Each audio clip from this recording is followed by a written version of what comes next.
ছাদ বাগানের এই কোণাটায় আমার একসাথে 3টে গাছ লাগানো হয়েছে শুধুমাত্র জায়গার অভাবে, যার মধ্যে এটা একটি আঙুর গাছ, যেটা বর্ষাকালে কিন্তু প্রচুর পাতা ছেড়েছে এবং প্রচুর পরিমাণে কিন্তু এবার তার ভেজিটেটিভ গ্রোথ সেটা দেখা যাচ্ছে।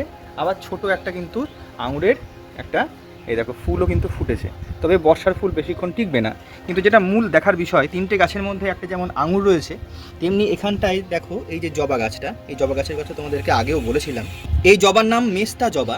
এই জবা গাছে কিন্তু ডাল থেকেই নতুন নতুন চারা তৈরি হয়। কিন্তু যে মেন গাছটা তোমাদেরকে দেখাবো বলে ভিডিওটা করছি সেটা হলো এই দেখো সুন্দর অপরাজিতা, যার মধ্যে কিন্তু এই রকম ভ্যারিগেশন রয়েছে। সাদা এবং নীলের মধ্যে কিন্তু অপরূপ একটা ভ্যারিগেশন রয়েছে। এটা সংগ্রহ করেছি কোচবিহার থেকে একজন ভাইয়ের কাছ থেকে, এবং এই গাছের বীজ কিন্তু খুব সহজেই হয়, তোমরা জানো। তো কিছুদিন পরে আরও প্রচুর ফুল ফুটবে।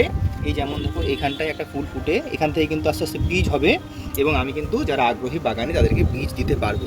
তো এই রকম ভ্যারিগেশন সহ যে অপরাজিতা ফুল, তার বীজ কিন্তু তোমরা সংগ্রহ করতে পারো যে কোনো জায়গা থেকে। আমার কাছে কিছুদিনের মধ্যে রেডি হলে আমিও আশা করি কয়েকজনকে দিতে পারবো।